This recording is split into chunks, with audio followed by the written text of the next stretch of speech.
Bonjour, aujourd'hui en ce jour de Pentecôte et à l'occasion de ce culte, nous souhaitons y associer, y joindre la journée des peuples sans accès à l'Évangile.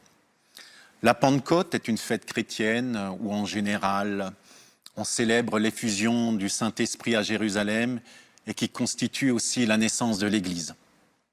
Voici d'ailleurs ce que Wikipédia dit à ce sujet. Et l'Église considère la Pentecôte comme le point de départ de sa mission publique dans le monde. C'est justement cet aspect que je vais souligner tout au long de ce message.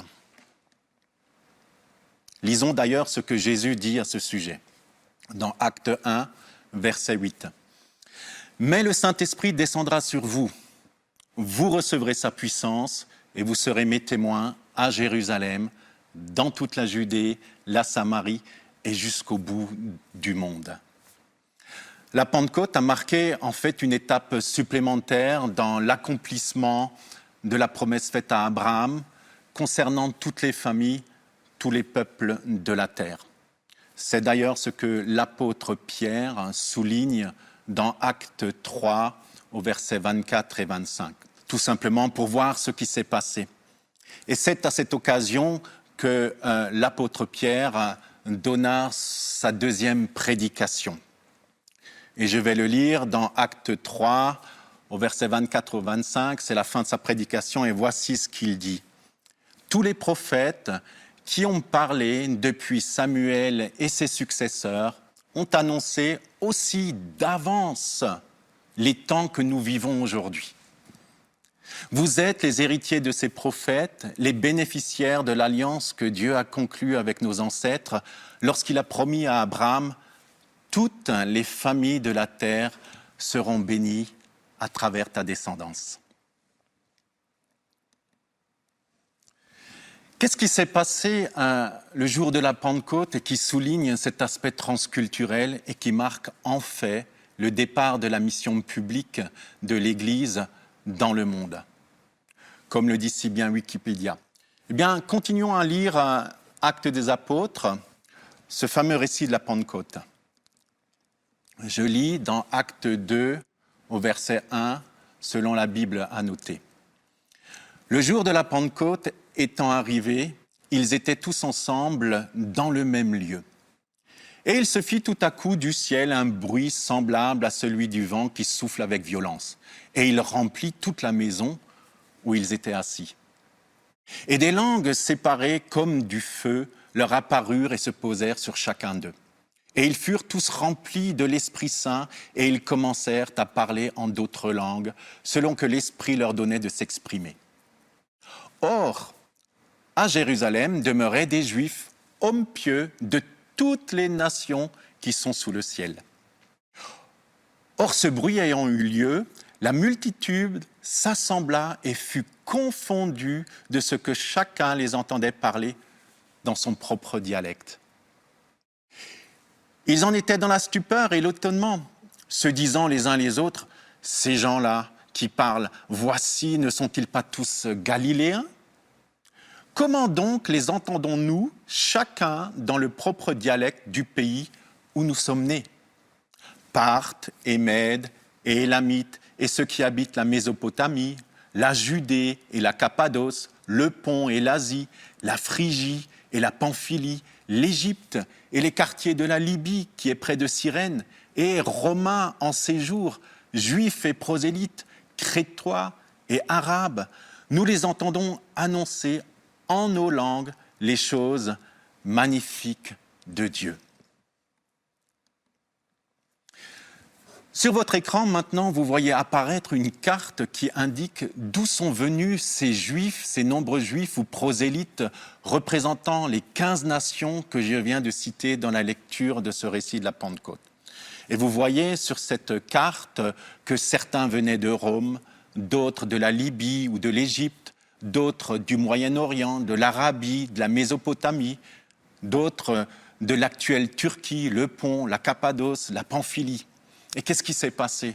Eh bien, ces Juifs représentant toutes ces nations sont venus à l'occasion de la fête de la Pentecôte, comme chaque année, mais cette fois-ci ce jour-là précis de la Pentecôte, ils entendirent le message de l'Évangile dans leur propre dialecte. Ils furent profondément touchés et un grand nombre parmi eux, tout simplement, reconnurent en Jésus-Christ leur Messie, le reçurent dans leur cœur, furent baptisés et remplis du Saint-Esprit. Après la fête de la Pentecôte, ces personnes, ces Juifs devenus messianiques sont retournés chez eux, à Rome, en Afrique, au Moyen-Orient, sur tout le bassin méditerranéen, avec ce message de l'Évangile. On recense d'ailleurs dans le Nouveau Testament une quarantaine d'églises. Et on sait que plusieurs d'entre elles ne furent pas créées par les apôtres, comme l'église de Rome, par exemple, ou l'église d'Alexandrie. Et on en déduit aussi que leur origine vient de ces nouveaux disciples de la Pentecôte. Avant même que les apôtres se mobilisent pour l'œuvre missionnaire transculturelle, le Saint-Esprit, lui, avait déjà commencé son œuvre. Par la capacité des disciples, ce jour-là, à parler dans les langues maternelles de tous ces Juifs venant de toutes ces régions du bassin méditerranéen et du Moyen-Orient, le Saint-Esprit a donné le signal de la mission transculturelle. Il a marqué ainsi le départ de la mission mondiale, et ceci dans la lignée des derniers commandements laissés par Jésus-Christ, que l'on nomme aussi dans le milieu missionnaire le grand mandat testamentaire du Seigneur. C'est quoi ce grand mandat testamentaire qu'il nous a laissé ? Après sa résurrection, Jésus est apparu aux disciples 40 jours. Et voici les derniers commandements qu'il a laissés aux disciples et aussi à l'Église d'aujourd'hui. Dans Matthieu 28, au verset 19, le dernier chapitre de Matthieu, nous lisons « Allez et faites de toutes les nations des disciples, les baptisant au nom du Père, du Fils et du Saint-Esprit. » Dans le dernier chapitre de Marc, nous pouvons lire « Puis il leur dit « Allez par tout le monde et prêchez la bonne nouvelle à toute la création. » Et dans le dernier chapitre de Luc, nous lisons au verset 46 à 47, « Et il leur dit, ainsi il est écrit que le Christ souffrirait, et qu'il ressusciterait des morts le troisième jour, et que la repentance et le pardon des péchés seraient prêchés en son nom à toutes les nations, à commencer par Jérusalem. » Voici ce que Jésus-Christ a dit aux apôtres et à l'Église il y a 2000 ans, et voici aussi ce que le Saint-Esprit a signalé à partir de ce jour de la Pentecôte. Concernant toutes les nations qui doivent recevoir l'Évangile, où en sommes-nous aujourd'hui ? Où en sommes-nous aujourd'hui avec le message de l'Évangile pour tous les peuples, avec le grand mandat de Christ ? Sur votre écran, maintenant, apparaît des statistiques tirées du site Joshua Project. Vous voyez un disque partagé en plusieurs parties, une partie rouge, une partie orange, une partie jaune, une partie vert clair et une partie vert foncé. Tous ces morceaux de disque représentent les 17 422 ethnies recensées actuellement dans le monde. Et la partie rouge représente tout simplement ces 7 409 ethnies qui sont considérées comme sans accès à l'Évangile. Cela représente plus de 3 milliards de personnes. Plus de 40% de la population mondiale a actuellement pas accès à l'Évangile. Et ceci, malgré le fait que le Saint-Esprit, depuis 2000 ans, a donné ce signal de départ pour l'évangélisation du monde. Qu'est-ce que nous entendons par un peuple sans accès à l'Évangile ? Eh bien, un peuple sans accès à l'Évangile est un groupe ethnique au sein duquel il n'existe pas de communauté indigène de chrétiens croyants, disposant du nombre et des ressources nécessaires pour évangéliser leur propre groupe ethnique sans aide extérieure. Un grand nombre d'ailleurs parmi eux n'ont pas encore la Bible à disposition dans leur propre langue et nécessitent une traduction. Et nombreux parmi eux sont des peuples où il n'y a actuellement aucun effort missionnaire.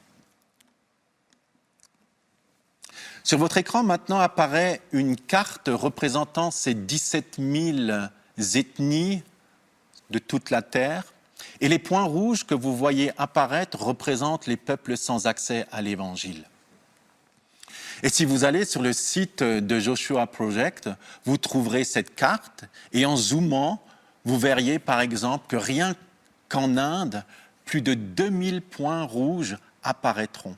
Et ces points rouges représentent ces 2000 ethnies rien qu'en Inde qui n'ont pas accès à l'Évangile.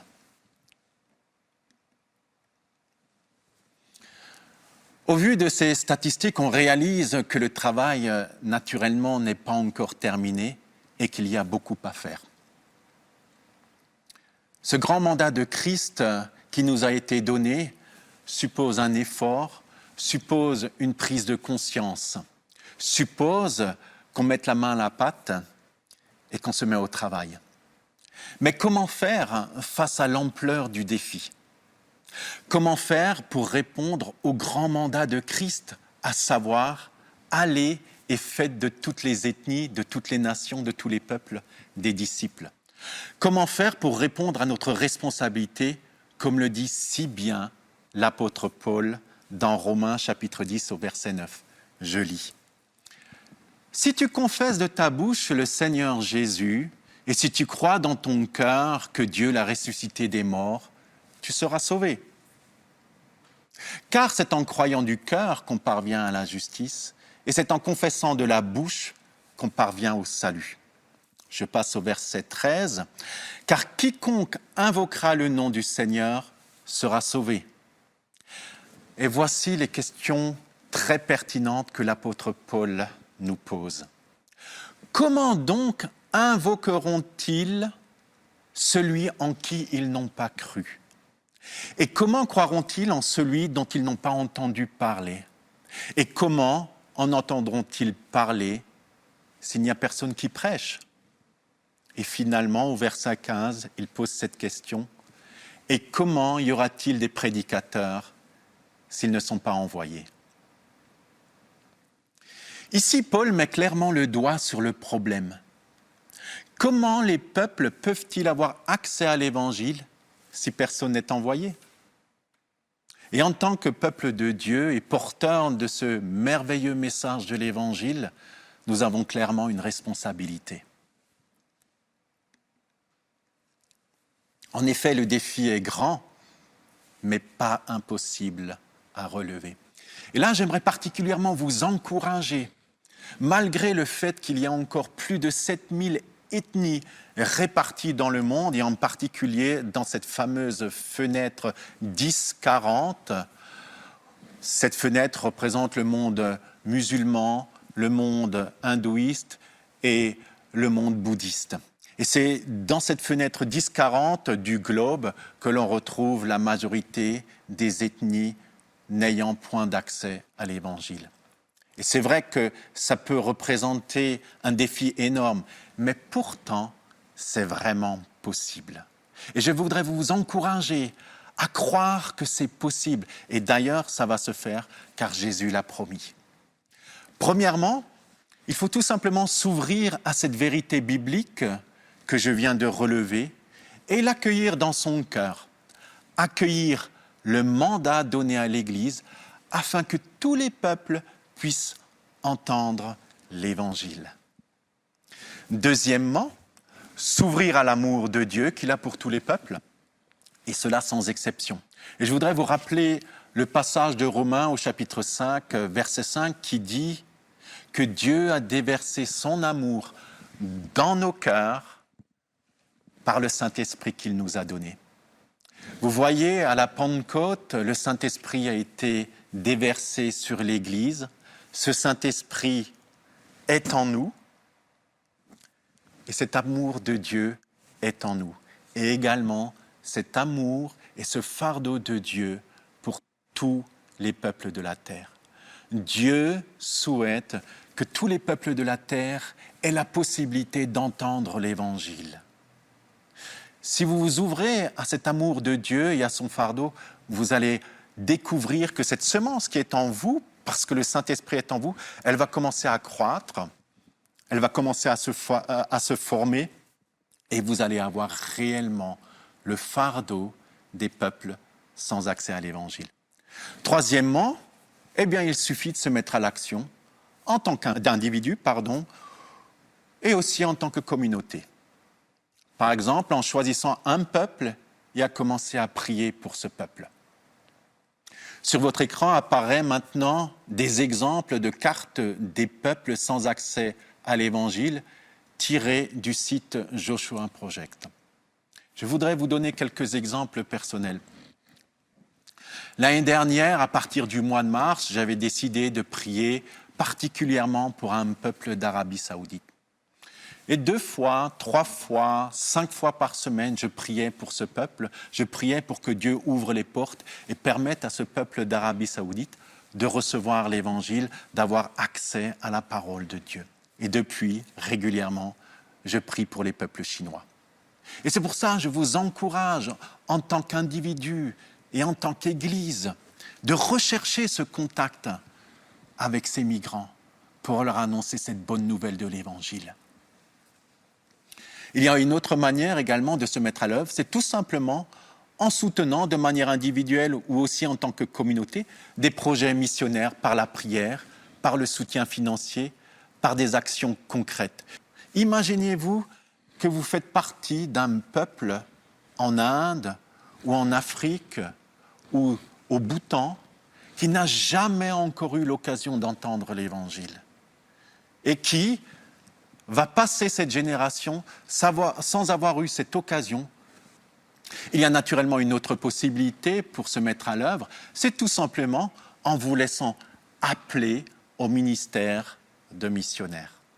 Peut-être que justement, en regardant cette vidéo et en m'écoutant, vous sentez le Saint-Esprit frapper à la porte de votre cœur et vous inspirer éventuellement pour un futur engagement missionnaire.